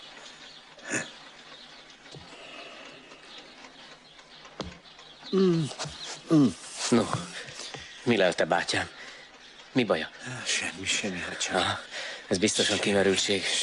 Jobban kellene törődni az egészségével.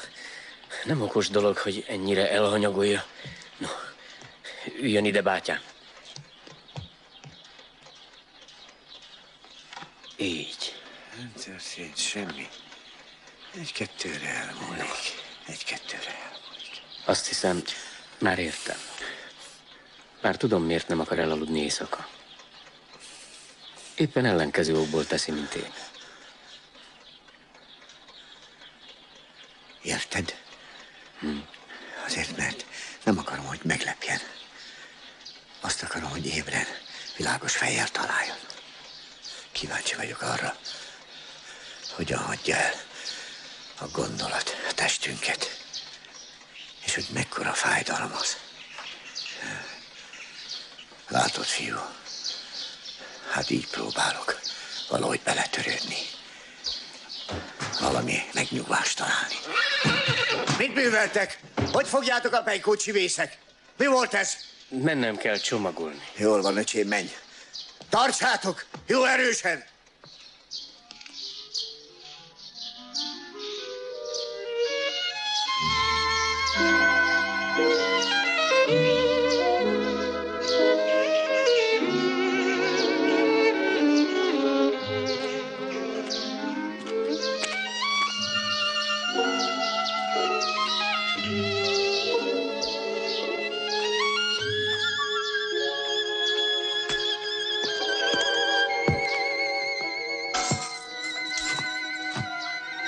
Szervusz, Kázsia!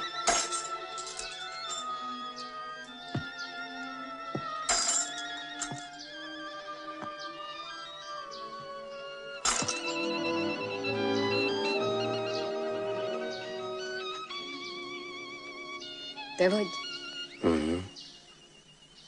Talán segíteni akarsz? Nem. Nézni akarlak.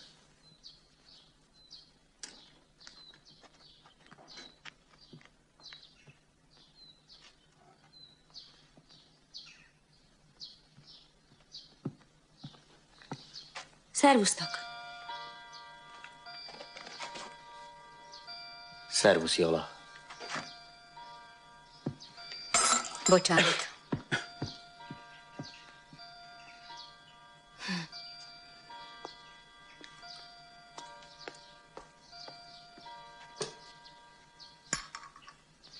Mi bajod? Arra gondolsz, hogy az érzékenységünk úgy eltompult az évek során, hogy ami az éjszaka történt, az nem egyéb. Nem több, mint egy ízléstelen közjáték.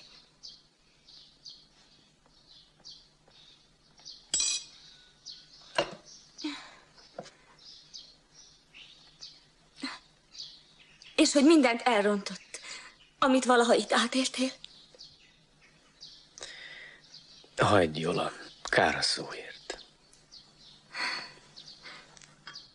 Meddig akarsz áldogálni?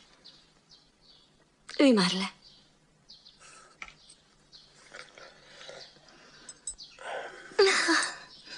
Farkaséhes vagyok.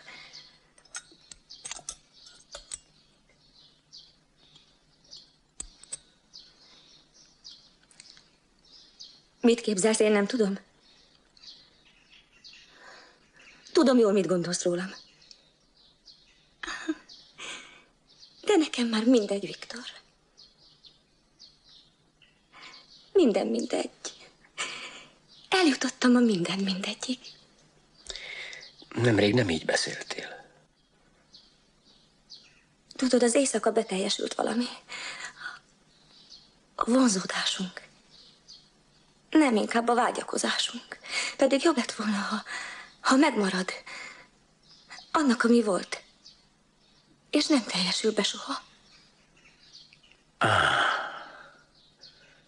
Tehát te úgy érzed, hogy beteljesült valami, nekem ez eszembe se jutott.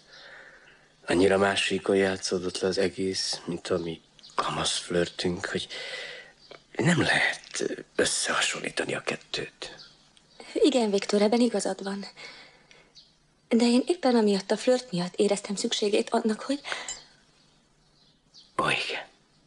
Ne nyugtalanítson ez. És meg képtelen dolog lenne köztünk akármiféle barátság. Olyan különböző szférákban mozgunk. Na, nem abban az értelemben, hogy valaha használták ezt a szót, hanem csillagászati értelemben. Csillagászatilag. Vagyis úgy érted, hogy sohasem keringhetünk közös pályán, igaz? Ha csak be nem következik valami kozmikus méretű katasztrófa. Szörnyű vagy. Igazán szörnyű vagy.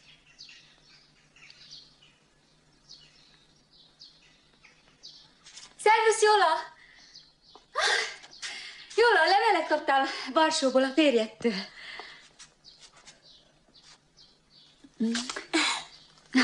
De éhes vagyok. Te nagybélű, hányadszor reggelizel? Alig hagytál valamit. Ezt hallgass meg. Kedves Jola, örömmel tudatom veled, hogy szerencsésen megérkeztem Varsóba kedden, 10 óra 45 perckor. Reggel korán keltem fel, 8:30-kor már az irodában ültem, és nyomban neki láttam a munkának. Igen. És megkülönböztetett tiszteletem a mamának, és tolmácsolt szívélyes üdvözletemet Jólának. Nem Julkának? Vagyis magamnak adjam át. Jólát ír Julka helyett. Elnézést kérek az alkalmatlankodásért. Remélem ezután... No? És a többi, és a többi, és a többi. Szép levél egy férjtől. Úgy hangzik, akár valami folyamodvány, vagy ügyvédi értesítés. Örömmel tudatom, meg alkalmatlankodás teljesen megzápult abban az irodában. Megzápult. Adj egy kis uborkát. Itt van előtted. Jólka, ne. Ide készítem magamnak, te pedig felfalod. Légy szíves a dzsemmet.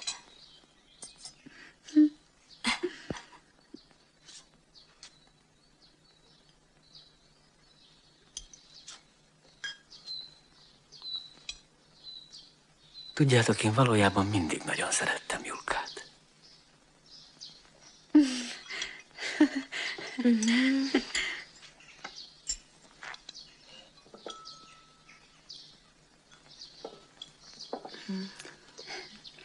Kérsz túrót, Jóla? Inkább mézet. Ne urak, csak ide. De mézet, jó. Te édes szájú, te.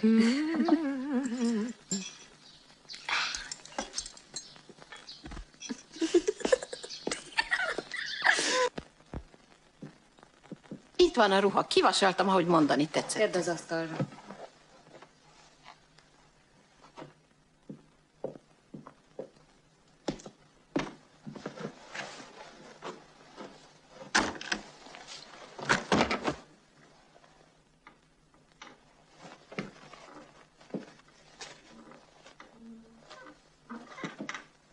Hát, kedves Kázsia, úgy gondoltam, hogy elutazom.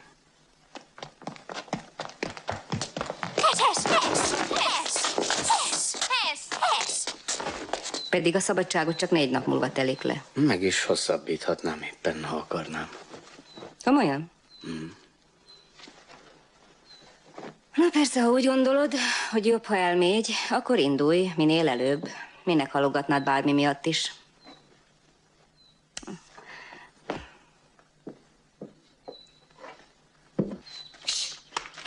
Hess innen! Na.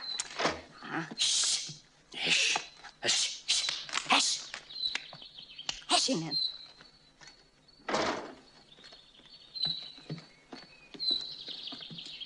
Viktor elutazik.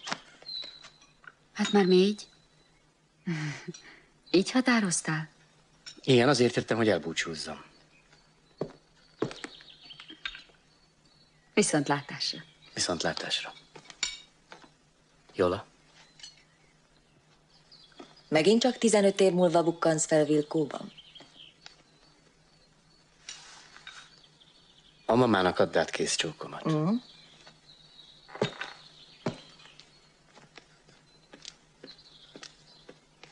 Barátságunk újabb mérföldköve. Köszönöm, Kázsia. Hol van Tonya?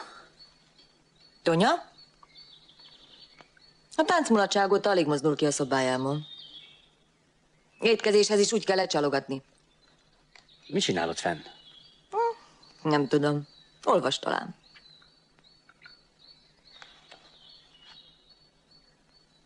A délutáni vonattal utazol? Azzal. Megyek, elköszönök Tonyától.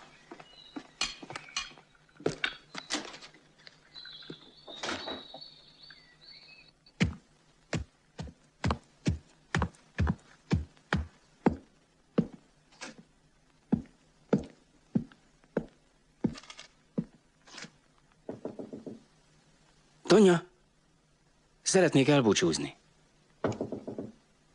Tonya!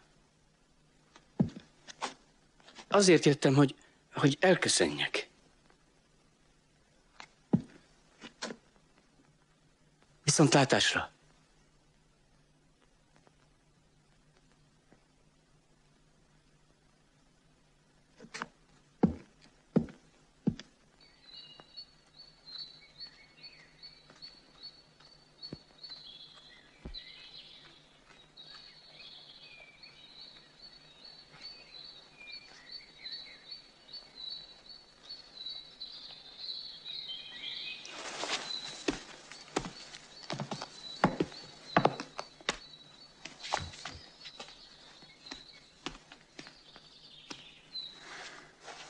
Julka kedves, mi van veled? Nincs még itt az injekció ideje. Nem tudom. Az utóbbi időben olyan jól éreztem magam. És tessék. Jó van. Most megint. Jó van. Most már múlik. Te, Kázsia, Tonya itt volt a reggelinél? Nem.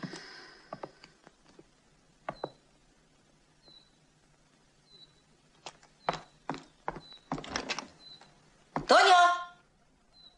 Tonya! Tonya!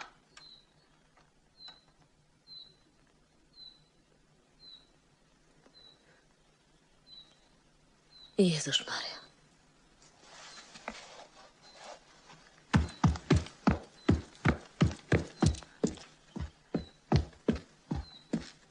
Tonya! Tonya! Tonya! Bezárkózott. Tonya, nyisd ki az ajtót! Tonya! Tonya! Nyisd már ki, hallod? Tonya, nyisd ki az ajtót! Tonya, hallod? Tonya! Tonya! Nyisd ki! Tonya! Tonya!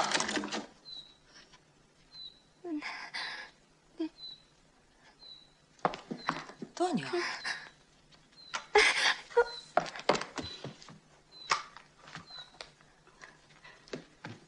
Vigye ezt innen, vigye el hamar!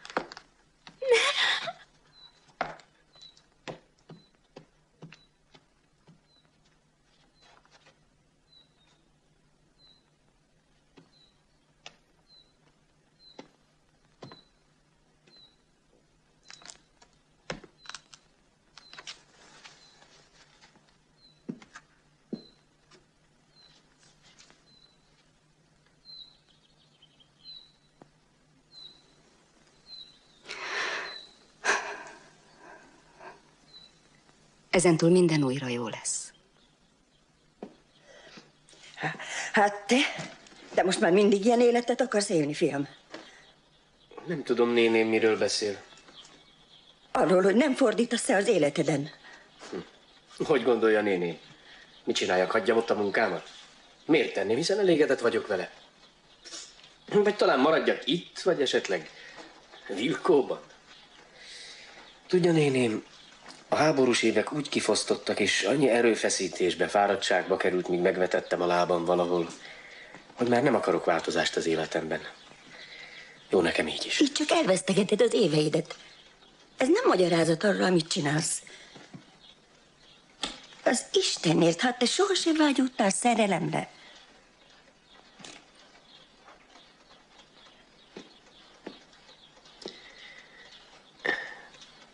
De igen, néném. Látod? Látom.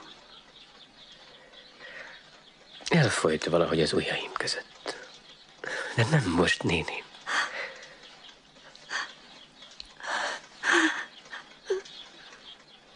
Réges-régen.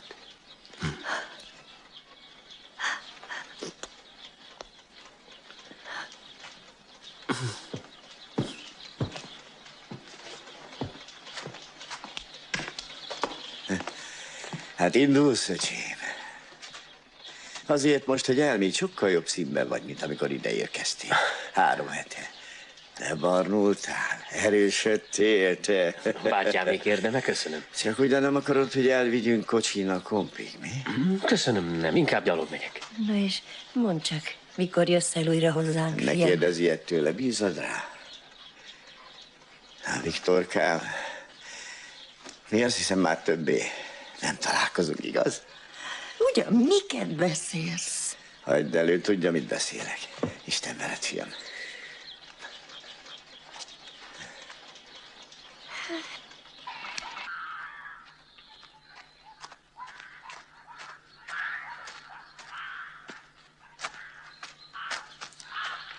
Viszontlátásra!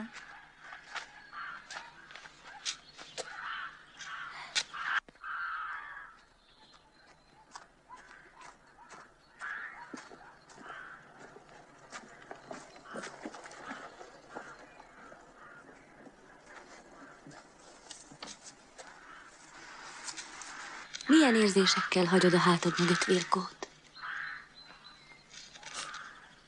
Mit is mondjak? Sajnálom. Mindent, ami elmúlik, eltávolodik. Ami már nem látszik, csak madártávlatból.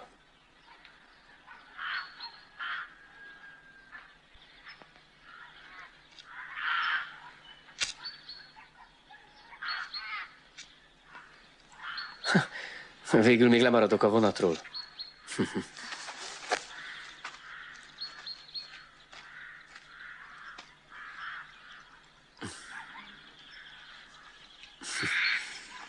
Megyek, mert holnap már nem utaznék el.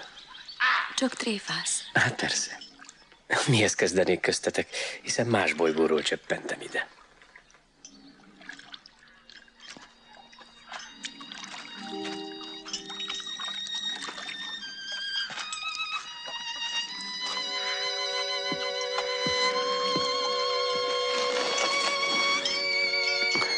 Ígérd meg, hogy nem hanyagoljátok el fel a sírját.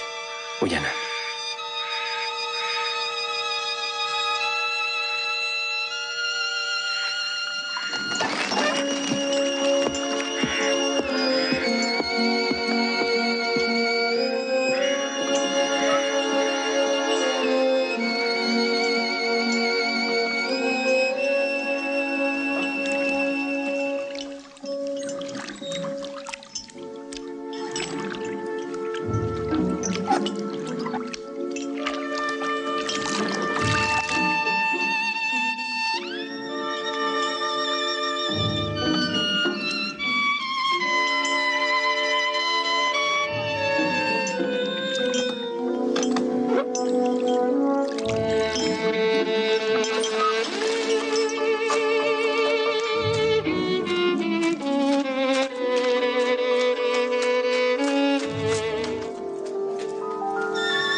Az alkotók mély tisztelettel ajánlják ezt a filmet Jaroszláv Ivaskievicsnek.